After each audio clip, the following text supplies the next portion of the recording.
there, it's Mitzi. Welcome to my channel and welcome to another 5-Book Friday. In this 5-Book Friday, we're talking nonfiction because I happen to notice that I have chosen 5 books for Nonfiction November, and I thought, well, that works perfect for 5-Book Friday. So if you're not familiar with Nonfiction November, that is hosted by Olive over at A Book Olive, and I'll leave a link to her announcement video below. She hosts this every year, and I always want to participate. I have participated since I've been on BookTube, and I really enjoy it because I don't think I read enough nonfiction, and so I thought that this was a great opportunity for me to add some more nonfiction into my reading. And as I join in and I go over and I join her Instagram and listen to her recommendations and see all the other people that are participating, I learn of new titles of books that I had no idea there was a book about that topic. Of course there's a book about every topic, but it's books that I didn't know about, so I always enjoy that too. So again, I will leave a link to her announcement video below, but she has 4 prompts, and the prompts are very relaxed. You can use them however. She really enjoys it if we are super creative with how we make our books fit the prompts. So I think that's fun. So we're going to talk about her 4 prompts, and then I have one other book that I want to read for my own reading challenge for the More Montgomery challenge that I'm hosting during the month of November as well. Okay, so her prompts are code, path, shot, and join. So for code, I chose Peter Ackroyd's Poe, A Life Cut Short. And this is not very long, so I know I can squeeze this one in. And I picked this up, I don't know, not too long ago, but of course I wanted it because it's about Edgar Allan Poe. And I do love Edgar Allan Poe. I've read a lot of his work. And when I was in high school, well, middle school too, middle school and high school, we read a lot of Edgar Allan Poe. We had to study him because a lot of his work is shorter, so it was easier for one thing in, a middle school class or a high school class, those settings, to kind of talk about some of his poetry and his short stories. So we did read a lot of Edgar Allan Poe. I've also visited one of the museums. I think it's in Virginia. I think that's where I went to, the Edgar Allan Poe Museum. But there's also another one, I think, in Maryland as well. But I visited the one in Virginia, and that was wonderful. I highly recommend it, and I hope to get to the one in Maryland one day too. But I chose this one for code because I don't know if you know this, but Edgar Allan Poe loved codes. He loved where you had to cipher a code, and I think that there was some sort of newspaper or something where he would ask people to send in these codes, and then he would try to solve them or whatever. So he loved codes, and he loved that whole idea of a code and trying to figure it out to solve it. So I thought, well, code works perfect for Edgar Allan Poe. So that's why I chose this one for that prompt. It fits very well. The next word is path. And one of you told me about this book. It's called Dickens Land by Lee Jackson, The Curious History of Dickens' London. And I love the cover on that. That is just gorgeous. And even the way it's written looks like Dickens, does it not? It looks like Charles Dickens stuff. The theme, it just looks like, okay, this is all about Charles Dickens.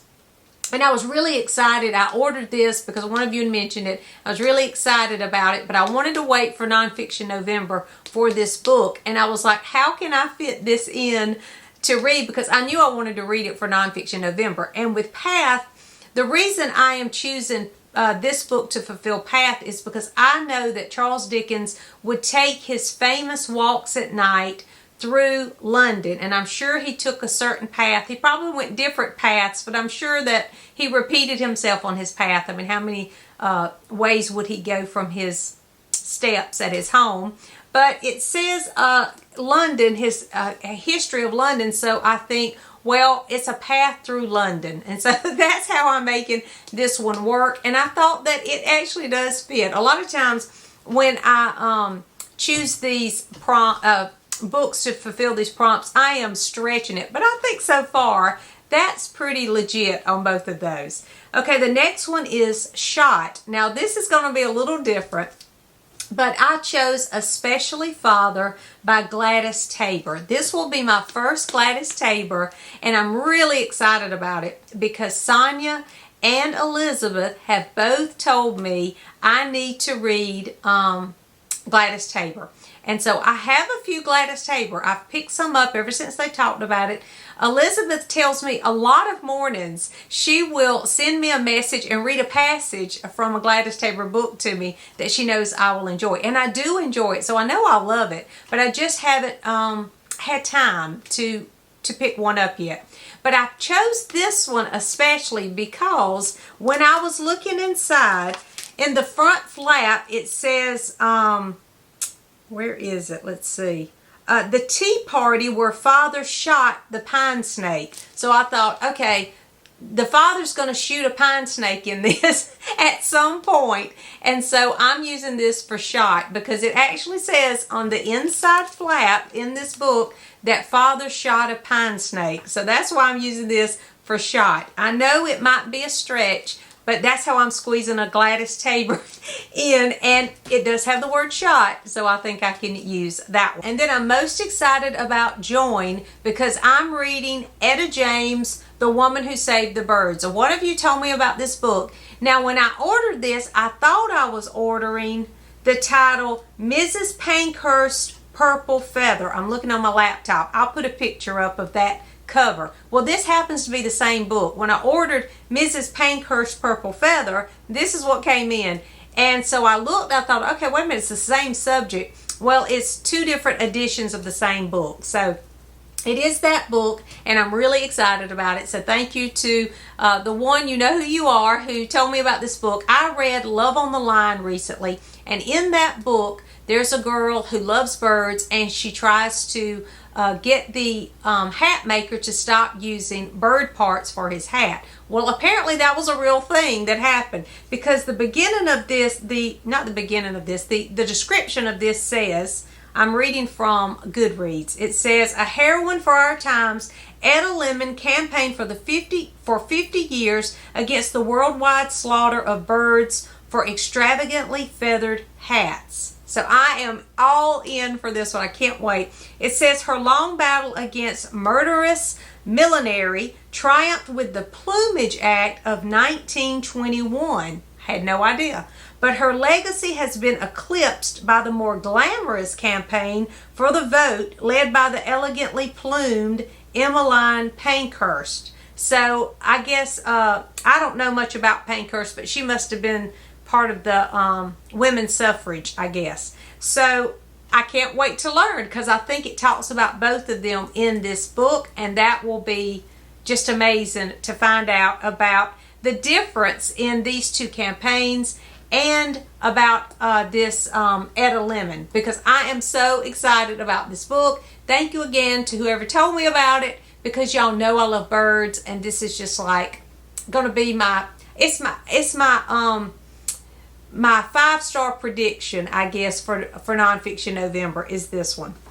And Gladys Tabor, because Sonia and Elizabeth keep telling me I'm going to love Gladys Tabor. So hopefully all of these will be 5-star. Now I have one more. I did have those 4 for the prompts, but I also have one more to make 5 books I want to read for Nonfiction November, and that is House of Dreams, The Life of Ellen Montgomery.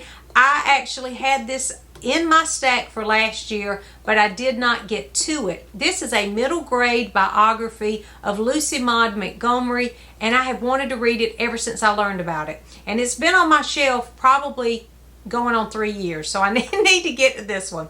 But this, again, is a middle grade, so I don't think it'll take long. And I want to read it for the More Montgomery Challenge. So this is just a little plug if you want to join us for the More Montgomery Challenge. We're going to be reading anything by Lucy Maud Montgomery or Lucy Maud Montgomery related. You are participating, so I hope you'll join us for that too. So those are the 5 books that I want to read for Nonfiction November. I'm really excited about all of these books.